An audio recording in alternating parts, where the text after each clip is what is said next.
Mi nombre es Leo Felipe Campos, soy centro delantero del Flamengo. Mentira. Yo soy Leo Felipe Campos, soy periodista, soy editor, soy escritor.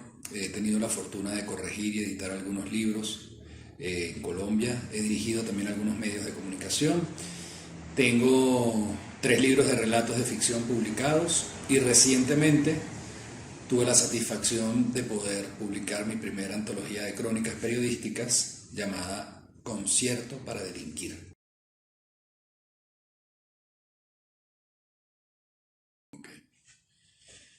Bueno, cuando yo escribo una crónica periodística y cuando me confronto con el trabajo de reporteo, siento que de manera natural surge o brota esa historia que acabo de ver y que acabo de conocer de primera mano, de una, o bueno, nunca es una, siempre son muchas personas, ¿no? Hay un coro de voces que te plantean una circunstancia o que te recrean una realidad y en función de esa realidad, como observador y como un receptor de una enorme cantidad de estímulos, uno reacciona y escribe.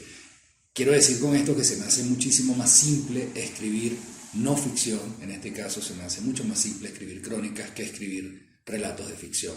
Cuando apelo a la imaginación y apelo también por supuesto a la observación y a la memoria, que para mí son como los 3 pilares de la ficción, me cuesta un poco más. Soy más lento, soy más crítico y hasta ahora siento que no lo hago tan bien como me gustaría hacerlo.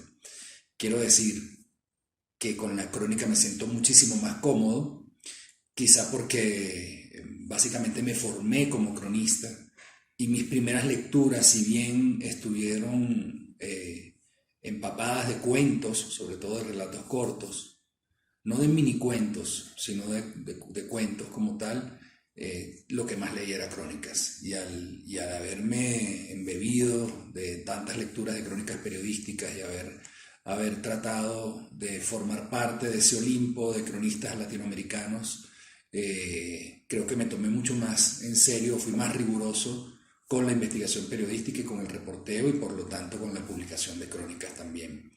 Que en paralelo, haya desarrollado una faceta como escritor de ficción, es algo que todavía, a mi juicio, todavía está comenzando.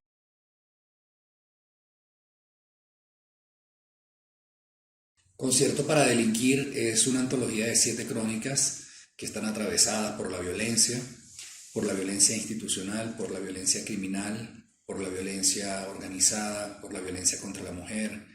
Hay historias alrededor del secuestro, hay historias alrededor de la humillación, hay historias alrededor del crimen común y, y mi aproximación a estos temas o mi aproximación a la violencia en general creo que obedece a la curiosidad y a la necesidad por comprender qué es eso que nos mueve a nosotros como seres humanos para hacer lo que hacemos.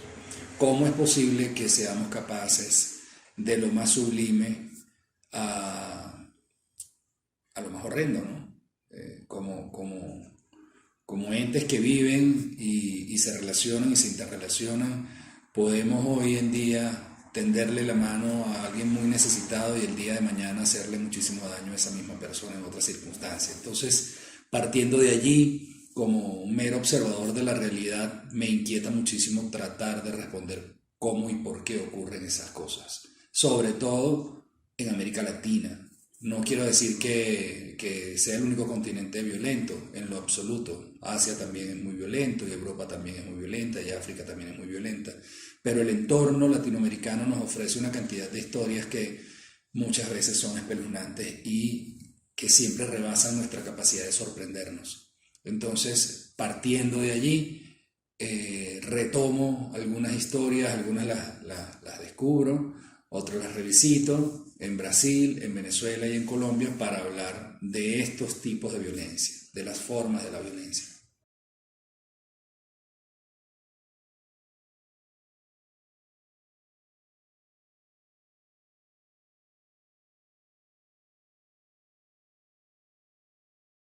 Voy a comenzar diciendo que la cultura, y en este caso la literatura de no ficción, permite tender unos puentes irreductibles, no solo entre países o entre lectores y editores, sino en general, ¿no? En abstracto.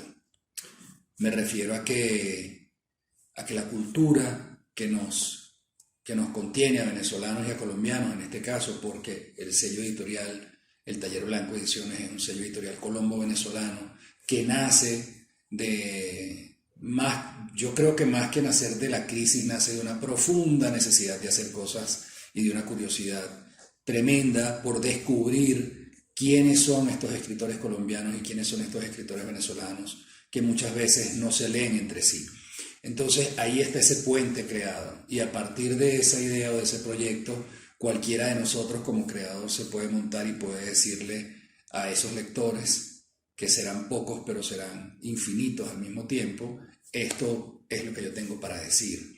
Y en mi caso, cuando pienso en un libro, pienso en ese libro dentro de 20 o dentro de 50 años. Si este libro se lee en el año 2050, ¿qué va a leer esa gente?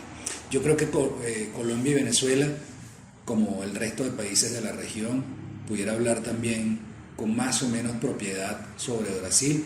Son países que han enfrentado problemas a lo largo de las últimas décadas, por no decir desde que se fundaron como repúblicas por primera vez. No estoy quitándole peso a la tragedia venezolana actual, que sin duda alguna, como el fenómeno migratorio, por ejemplo, no tiene parangón en la historia. Es sumamente doloroso y es sumamente triste, pero son países que están hechos desde el conflicto y desde la crisis, y yo creo que eso no va a cambiar.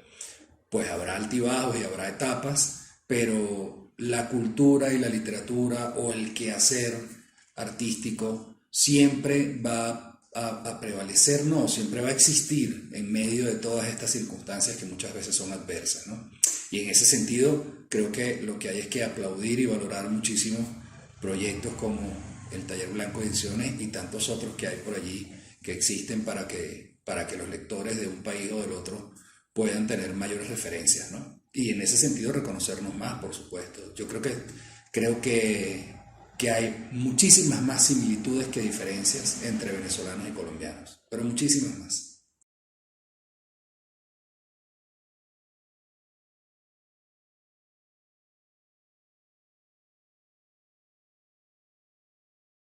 Sí, a ver, la crónica periodística, desde mi punto de vista, como lector sobre todo, es heredera de tanto de América Latina como de los Estados Unidos. No sería yo capaz de separar un fenómeno del otro, aunque por razones geográficas estén separados.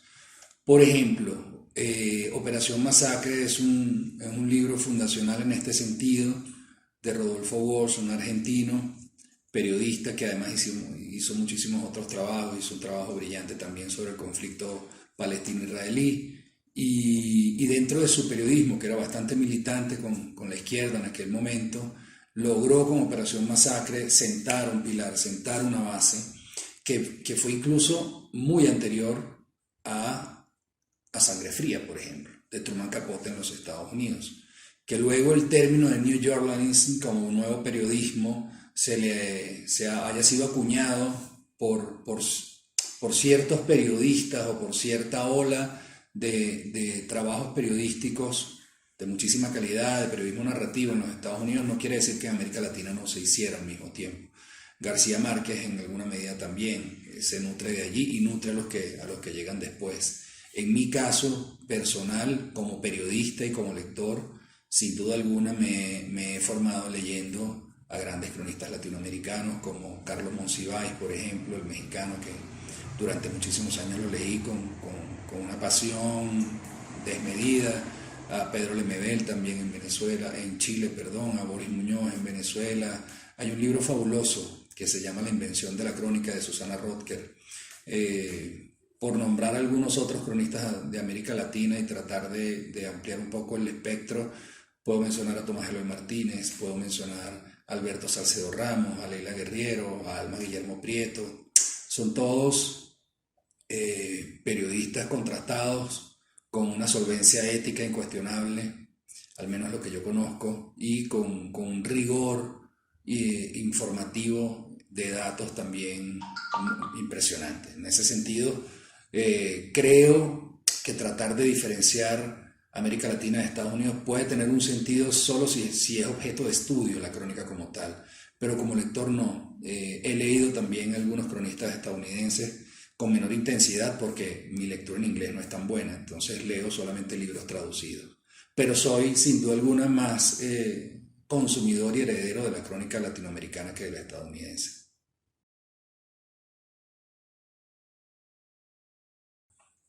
La crónica como género periodístico se nutre de prácticamente todos los demás. En ese sentido, Juan Villoro, que fue un gran cronista y un gran narrador de ficción también mexicano, definió mejor que nadie la crónica como ese ornitorrinco que toma prestado algo de la dramaturgia, toma prestado algo de la estructura del cuento clásico, toma prestado algo de la noticia, etc.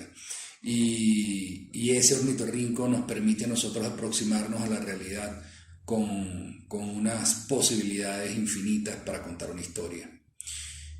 En el libro Concierto para Delinquir van a ver algunos perfiles crónicas, es decir, estos géneros se mezclan y se imbrican y terminan siendo el mismo en alguna medida, ¿no? Allí hablo de Miguelón, por ejemplo, que es un criminal venezolano que después de una cantidad de fatalidades que atravesaron su vida y de vicisitudes que él debió enfrentar, termina dando un viraje y se convierte en el anverso de esa persona que él era, ¿no? Pasa de ser un criminal prácticamente a un entrenador de baloncesto infantil que tiene que sembrar valores en niños de su comunidad. Y hay también la historia de un secuestro a un empresario inglés en Colombia, David Hutchinson, que fue secuestrado por las FARC y estuvo en cautiverio durante muchísimos meses. Está la historia de Andrés Cipriano, que es un fotógrafo brasileño que fue el último en retratar a los presos del Comando Vermelho en la Caldera del Diablo, era así como se le llamaba la prisión que estaba en Ilha Grande, en Brasil, en Río de Janeiro, y fue una prisión que implotaron. Y el último documento de esa prisión es de este fotógrafo, que con un enorme talento y una gran curiosidad, pues retrata las vidas que se vivían allí, dentro del penal, dentro de la cárcel. Y luego, bueno, hay una serie de crónicas, menos perfiles, más atadas a espacios y a momentos, por supuesto, porque el libro así se diseñó, están todas atravesadas, como decíamos hace un rato, por la violencia. Entonces, ahí vamos a ver, por ejemplo, la carga terrible que deben soportar los migrantes ilegales que vienen o que pasan por Colombia y vienen desde África en su mayoría, países que no tienen prácticamente ninguna relación Estado a Estado. Hablo de Mali, hablo de Sierra Leona, hablo de Afganistán, hablo del Congo, en fin, ¿no? Y son ciudadanos de esos países que tratan de hacer su viaje a su tierra prometida o a su Ítaca o a su país de promesas, que en este caso casi siempre es los Estados Unidos, y deben atravesar medio continente para poder llegar hasta allá. Y Colombia es uno de estos países de paso. Está también el drama de unas mujeres venezolanas, muchas de ellas adolescentes, que deben soportar también una carga de abuso sexual importantísimo por las precarias condiciones en las cuales tienen que emigrar desde Venezuela, en este caso hasta Colombia. Y bueno, hay una serie de historias que están muy, muy vinculadas a la violencia criminal en Venezuela. Son como pequeños micro relatos de la vida real, con una carga un poco más opinática, un poco más ensayística, puesto que fueron escritos entre el 2008 y el 2010 sobre esa violencia criminal que había en Venezuela, y era para una revista en formato de columna. Entonces esa columna me permitía y me exigía al mismo tiempo que opinara más de lo que me gusta opinar cuando hago periodismo. Seguro estoy dejando alguna historia por fuera, pero en todo caso creo que define bastante bien lo que se va a conseguir el lector en Concierto para Delinquir.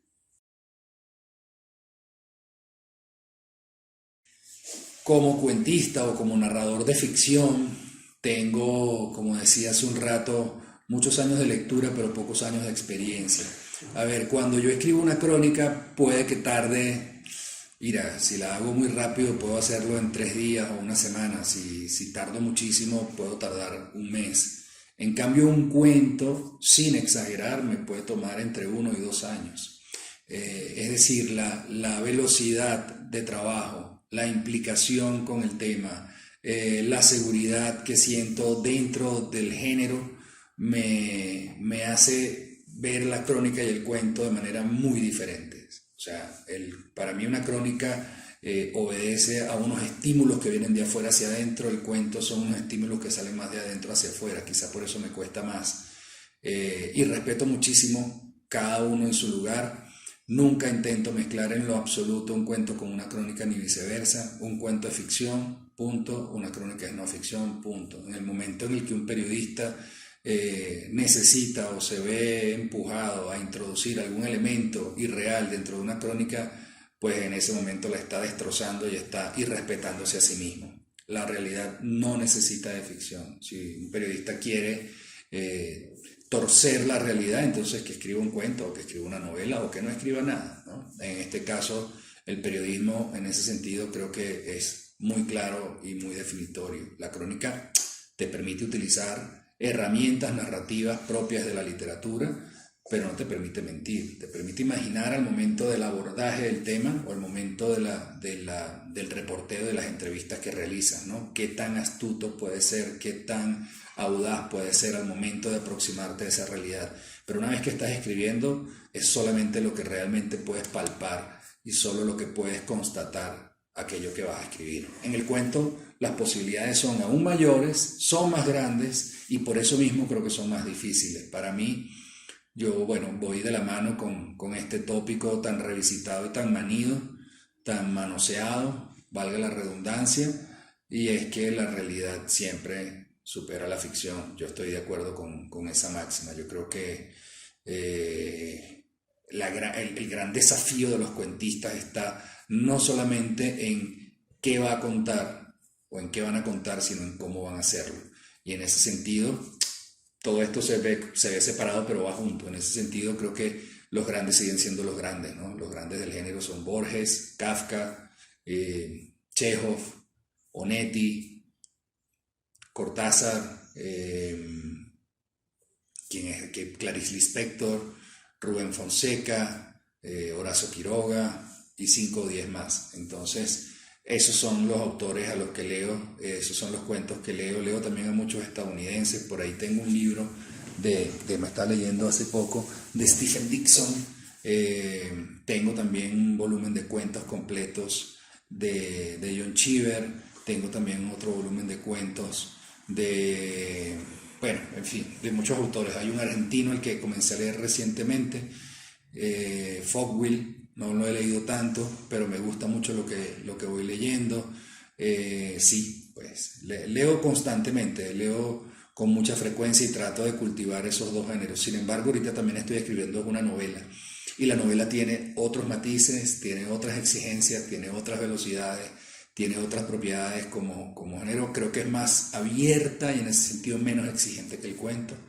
Pero en todo caso, siempre va uno como pensando, ¿no? Mientras escribo la novela tengo esto en la cabeza, mientras escribo un guión cinematográfico que también quiero hacer, pues son como departamentos diferentes en el cerebro, ¿no? Y la crónica periodística, que tiene un espacio quizá más delimitado y obedece a un momento preciso de mi vida, la voy afrontando a medida que va saliendo el tema. Gancho al hígado, que fue ese libro de cuentos que publiqué con Tusquets en Colombia en el año 2018, es un libro que me llenó de muchísimas satisfacciones. Sin embargo, son cuentos viejos, son cuentos que escribí más o menos entre el año 2008 y el año 2013 aproximadamente. Y el libro lo publico en el 2018, o sea, es un libro que estuvo 5 años engavetado.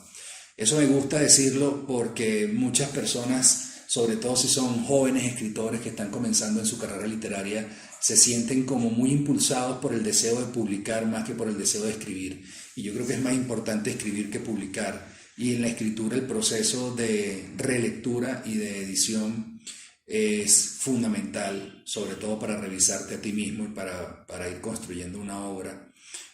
Yo miro esto siempre como una especie de triatlón o de carrera de largo aliento. El periodismo en líneas generales también lo veo así, pero cuando hablamos de la creación de una obra de ficción, yo pienso en décadas, ¿no? Me imagino con 50, 60 años volteando la mirada y diciendo, bueno, en estos 20 años logré escribir esto es una pequeña obra y esto es algo que estaba dentro de mí y es lo que voy a poder sacar. Así que no tengo mayor prisa, tengo en mente escribir, publicar prontamente una novela y empezar a escribir mi próxima obra de ficción. Y todavía no tengo claro si va a ser otro libro de cuentos como Gancho al Hígado o si va a ser otra novela. Pero bueno, cuentos siempre hay en la cabeza. Gancho al Hígado, por ejemplo, plantea, si se quiere, unos dilemas que nacen desde mi ejercicio periodístico y que están relacionados con esa gente que debe afrontar la vida como cayéndose a golpes, ¿no? Que tiene que surgir de abajo, tiene que solventar una cantidad de problemas que se le vienen encima y que lo aplastan. Por ejemplo, el cuento que le da título al libro es el de una boxeadora que es campeona mundial de boxeo en su categoría y recibe una llamada telefónica el día que va a hacer una defensa de su título, y esa llamada telefónica, que es anónima, le anuncian que tienen secuestrada a su hija y que debe perder en el quinto round o de lo contrario la asesinan. Entonces, bueno, frente a eso, ¿qué hago yo, no?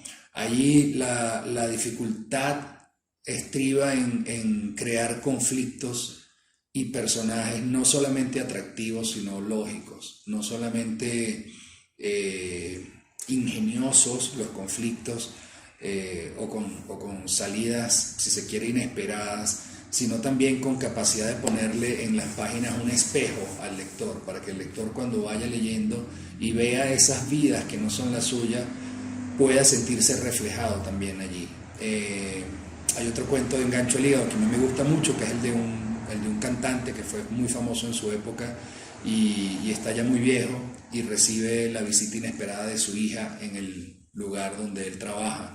Y ella se da cuenta de que su nuevo rol ahora no es el de cantante, sino el hombre que trapea el baño, ¿no? que limpia los baños del local donde antes fue un rey. Entonces ese auge y decadencia de este señor que mira con vergüenza en lo que se ha convertido, pues también me interesa como tema. Otro cuento de Gancho al Hígado como para cerrar esta respuesta. A ver, está el de una niña que se despierta, acaba de soñar con su galán de telenovela, el hombre de sus sueños, se despierta de madrugada, va camino a la sala con una muñeca tomada del brazo y cuando llega al balcón se da cuenta de que están los pies de su hermana mayor guindados, es decir, la niña, su hermana mayor, se ahorcó. Y esta chiquita decide tomar su vida, psicológicamente se convierte en su hermana y crece más rápido de lo normal. Y tiene, por supuesto, un conflicto de intereses porque relaciona lo que acaba de ver, que es su primer contacto con la muerte, lo relaciona con el sueño de su galán de la telenovela, ¿no? Entonces, por ahí, pues en un entorno de clase media baja, muy popular, la madre tiene que afrontar esta situación de una manera mientras que la niña lo afronta de otra y ellas dos se van consiguiendo. Esos son los personajes de Gancho al Hígado que, la verdad, ahora que lo verbalizo, no se distancia mucho de los personajes de mi libro de crónicas.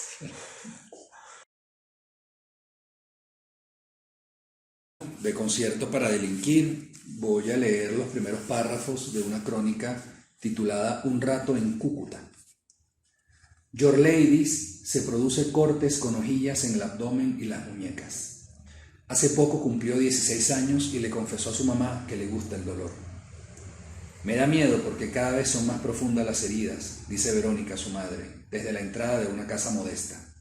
La calle es de tierra y queda en el barrio El Trigal, sector Molinos Norte, una comuna en la periferia de Cúcuta, hasta donde han llegado cientos de venezolanos como ellas. En esta zona de evidente pobreza, la mayoría subsiste gracias al reciclaje de plástico y cartón. La hermana de Your Ladies se llama Yorleana, tiene 19 años y vive con ella. Su mamá, su abuela, su hijo y otras 10 personas. En total son 14, contando a 7 menores de edad. Ninguno estudia. Nadie tiene sus documentos en regla. Verónica está preocupada. Aparte de las lesiones que se autoinflige su hija menor, no tiene empleo y sabe que Yorleana, la mayor, se prostituyó durante 2 meses. En ese periodo se acostó con 7 hombres. Yorleana no lo oculta, habla de frente aunque con vergüenza. Le cuesta mirar a los ojos. Tiene dolores en el colon y está deprimida. Nada más fueron 7, repite. Esto es lo peor que me ha pasado.